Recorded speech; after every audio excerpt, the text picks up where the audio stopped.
जय हिंद दोस्तों। जल्द ही 15 अगस्त आने वाली है। अब की बार हर घर तिरंगा अभियान चलाया गया है। हर घर अभियान मतलब आम आदमी भी तिरंगा खरीदेगा।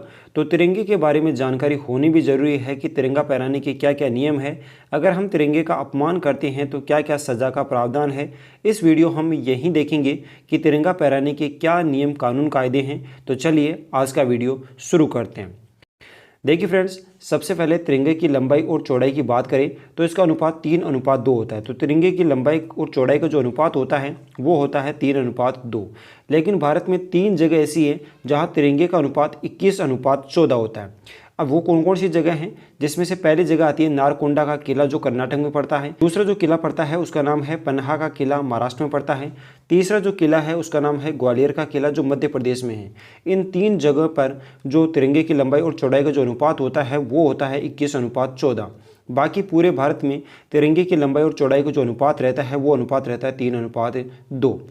और फ्रेंड्स याद रखिएगा, तिरंगे के बीच में जो अशोक चक्र है उसमें जो तिल्लियों की संख्या है वो कितनी है, 24 है। इस तरह से तिरंगे के बीच में जो अशोक चक्र जो बना होता है उसमें टोटल जो तिल्लियों की संख्या होती है वो कितनी होती है, 24। फ्रेंड्स याद रखिएगा, जब भी तिरंगा फहराया जाए हमेशा सीधा फहराना है। तिरंगे में 3 कलर होते हैं, केसरिया, सफ़ेद और हरा। फ्रेंड्स याद रखिएगा, केसरिया जो कलर है वो सबसे ऊपर रहेगा। चलिए अब बात करते हैं फ्रेंड्स, झंडा फहराने से संबंधित क्या क्या नियम कानून कायदे हैं। तो देखिए फ्रेंड्स, शुरू में राष्ट्रीय जो ध्वज है उस राष्ट्रीय ध्वज से संबंधित कुछ कानून कायदे बनाए गए। सन 1950 में बनाया गया, उसके बाद में 1971 में प्रयोग हुआ, उसके बाद में सन 2000 में हुआ, उसके बाद में सन 2002 में हुआ। तो 2002 के बाद में कौन कौन से बदलाव हुए, तो चलिए अब कौन कौन से नियम बनाए गए हैं इनके बारे में हम चर्चा करेंगे। देखिए फ्रेंड्स, सबसे पहला नियम है झंडा हमेशा सम्मानजनक स्थिति में लगाए। यानी कि झंडा ऐसी जगह पे लगानी है जहाँ पर सबसे ऊंची जगह हो। अपने घर में या फिर किसी भवन में या किसी भी संस्था में अगर आप झंडा लगा रहे हो तो वो झंडा ऊंची जगह पे लगाएं। तो पहला, झंडा हमेशा सम्मानजनक स्थिति में लगाया जाएगा। चलिए अब दूसरा नियम देखते हैं फ्रेंड्स। दूसरा नियम है झंडा हमेशा सूर्योदय के बाद लगाया जाए और सूर्यास्त होने से पहले उतार लिया जाए। लेकिन अब वर्तमान समय में आप झंडा जो है वो रात के समय भी लगा सकते हैं, लेकिन ध्यान रहे झंडा उन्हीं जगह पे लगाना है जहां पर रात में प्रकाश की व्यवस्था हो सके। यानी कि झंडे से संबंधित जो नियम थे वो पहले यही थे कि सूर्यास्त होने के बाद में जो झंडा है वो झंडा उतार लेना है। लेकिन अब वर्तमान समय में आप झंडा जो है वो रात को भी लगा सकते हैं, यानी रात में लगा रहने भी दे सकते हैं। लेकिन शर्त यह है कि वहाँ पर थोड़ी बहुत प्रकाश की क्या होनी चाहिए, व्यवस्था होनी चाहिए। तीसरे झंडे से संबंधित क्या नियम है वो देखिए फ्रेंड्स, अन्य ध्वज हमारे राष्ट्रीय ध्वज से नीचा रहना चाहिए। यानी कि कोई भी जो ध्वज हो वो अन्य ध्वज, हमारा जो राष्ट्रीय ध्वज है उस राष्ट्रीय ध्वज से नीचे रहना चाहिए। चाहे वह झंडा आपका धार्मिक झंडा हो या आपकी कंपनी का झंडा हो या कोई और झंडा हो, हमेशा झंडा राष्ट्रीय ध्वज के नीचे ही होना चाहिए। चौथा नियम की अगर बात करें, चौथा नियम है झंडा जमीन को स्पर्श ना करें। यानी जो झंडा है वो झंडा कभी भी जमीन को स्पर्श नहीं करना चाहिए, क्योंकि हमारा राष्ट्रीय ध्वज है वो राष्ट्रीय ध्वज हमेशा ऊंचाई पे लगाया जाता है। इसीलिए झंडा जो है वो जमीन को कभी भी स्पर्श ना करें। इसके साथ ही झंडे पर कुछ भी नहीं लिखा जाए। कुछ लोग झंडे पे लिख देते हैं I love you my India या फिर मेरा भारत महान। तो ऐसी बातें आपको झंडे पर, यानी कि जो राष्ट्रीय ध्वज है उस राष्ट्रीय ध्वज पर नहीं लिखना है। तो झंडे पर कुछ भी किसी प्रकार से कोई लिखावट नहीं होनी चाहिए। इसके साथ ही छठे नियम की बात करें तो तिरंगे से बनी हुई जो टी शर्ट है वो आप पहन सकते हैं, लेकिन ध्यान रहे वो टी शर्ट आप कमर के ऊपर तक ही पहनोगे। यानी कि कोई भी कपड़ा अगर सिलवा करके आप पहन सकते हैं तिरंगे के रूप में, लेकिन वो कपड़ा जो होना चाहिए वो कमर से ऊपर ही होना चाहिए, कमर के नीचे आप नहीं पहन सकते। इसके साथ ही 7वां नियम देखें, झंडा फटा या पुराना नहीं होना चाहिए। यानी जब भी आप झंडा फहरा रहे हो तो वो झंडा ये ध्यान रखें कि झंडा फटा हुआ नहीं होना चाहिए, ना ही झंडा किसी प्रकार से मेला होना चाहिए। चलिए अब बात करते हैं फ्रेंड्स कि झंडा अगर मान लो समय के साथ फट गया या फिर झंडा मेला हो गया तो उसको किस तरह से नष्ट करें। तो फ्रेंड्स आपको बता दें कि जो फ्लैग कोड इंडिया एक्ट है उसके तहत फटा या गंदा तिरंगा झंडा फहराना अपराध है। अगर कोई ऐसा करता है तो उसे 3 साल की सज़ा हो सकता है। अगर झंडा फट जाए या पुराना हो जाए तो इसके लिए भी नियम बनाए गए हैं।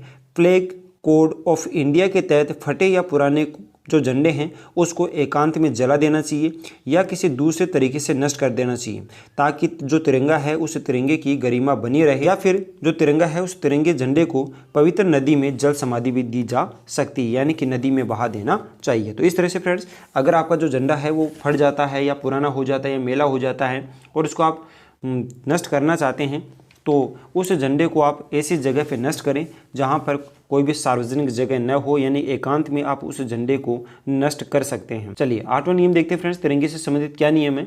तो किसी की भी मृत्यु होने पर झंडा नहीं फहराया जा सकता, सिर्फ शहीद व्यक्ति को ही झंडे से लिपेट कर लाया जा सकता है। तो किसी की भी मृत्यु होने पर झंडा नहीं फहराया जाएगा। झंडे में लपेटने का जो अधिकार दिया गया है वो सिर्फ और सिर्फ किसको दिया गया है, शहीद व्यक्ति को ही दिया गया है। अब देखिए फ्रेंड्स, आपके मन में ये सवाल आता होगा कि कोई भी सैनिक की अगर मृत्यु हो जाती है, यानी कि शहीद हो जाता है, तो जो झंडे में लाया जाता है उस झंडे का फिर क्या किया जाता है।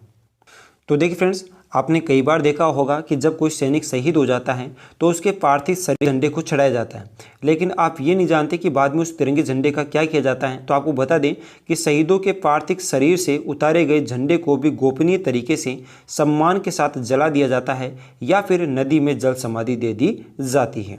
ठीक है फ्रेंड्स। अब देखिए फ्रेंड्स, 9वां नियम देखते हैं कि 9वां नियम क्या है। झंडा फहराते समय जो झंडा फहराने वाला मुख्य अतिथि है उसके दाहिनी तरफ क्या होना चाहिए, झंडा होना चाहिए। यानी कोई भी व्यक्ति अगर झंडा फहरा रहा है तो झंडा फहराने वाला जो मुख्य अतिथि होता है उस मुख्य अतिथि के झंडा किस तरफ होना चाहिए, दाहिनी तरफ होना चाहिए। ठीक है फ्रेंड्स। अब देखिए फ्रेंड्स, कुछ कार से संबंधित भी नियम है। तो कार से संबंधित यानी कि गाड़ियों से संबंधित क्या क्या नियम है फ्रेंड्स, याद रखिएगा। साधारण व्यक्ति अपनी गाड़ी पर झंडा नहीं लगा सकता।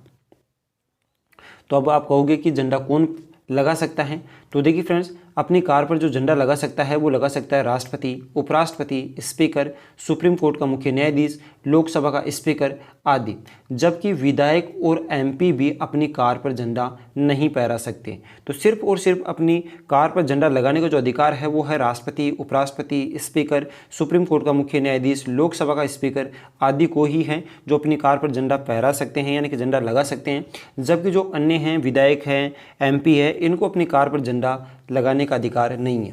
फ्रेंड्स याद रखिएगा, झंडा हमेशा गाड़ी के राइट साइड में ही लगाया जाएगा, यानी कि जो झंडा लगाया जाएगा वो अपनी गाड़ी के हमेशा राइट साइड में लगाया जाएगा, ना कि लेफ्ट साइड में। जबकि विशेष परिस्थितियों में गाड़ी के बीच में भी झंडा लगाया जा सकता है, परंतु ये ध्यान रहे कि जो झंडा है वो झंडा कभी भी गाड़ी के बाईं तरफ नहीं लगाया जा सकता है। तीसरा जो नियम है वो ये है कि गाड़ी पर झंडा लपेटना गलत है। झंडा सिर्फ और सिर्फ शहीद को ही लपेटा जाएगा। चलिए अब बात करते हैं फ्रेंड्स कि अगर आप झंडे का अपमान करते हैं तो इसके लिए क्या क्या सज़ा का प्रावधान है। तो देखिए फ्रेंड्स, 1971 में एक एक्ट बनाया गया, उसका नाम था ध्वज संहिता एक्ट। इस ध्वज संहिता एक्ट के तहत अगर आप झंडे को जलाते हो, इसके साथ ही झंडे को फाड़ते हो या फिर झंडे को कुचलते हो, तो इसके लिए सज़ा का प्रावधान है कितना, 3 वर्ष। तो 3 वर्ष की आपको क्या हो सकती है, सज़ा हो सकती है। देखिए फ्रेंड्स, ये अभियान जो चलाया गया, घर घर तिरंगा अभियान चलाया गया, और यह जो अभियान है ये अभियान 11 अगस्त से 17 अगस्त तक ये अभियान चलाया गया। तो 11 से 17 अगस्त तक जो अभियान चलाया जा रहा है उस अभियान का नाम है घर घर तिरंगा अभियान। अब देखिए फ्रेंड्स, झंडा फहराने और लहराने में क्या अंतर है, इसका एक ऑलरेडी वीडियो बनाया गया है। उसकी लिंक आपको ऊपर आई बटन में दिखाई दे रही होगी या फिर वीडियो के नीचे डिस्क्रिप्शन में आपको लिंक मिल जाएगी, वहाँ से आप देख सकते हैं कि झंडा फहराने में और झंडा लहराने में इन दोनों में क्या क्या अंतर हैं। तो फ्रेंड्स, आज के लिए बस इतना ही। अगर वीडियो पसंद आए तो लाइक कीजिए। चैनल पर पहली बार विजिट कर रहे हो तो चैनल को जरूर सब्सक्राइब करें। मिलते हैं किसी और वीडियो में, तब तक के लिए जय हिंद, जय भारत।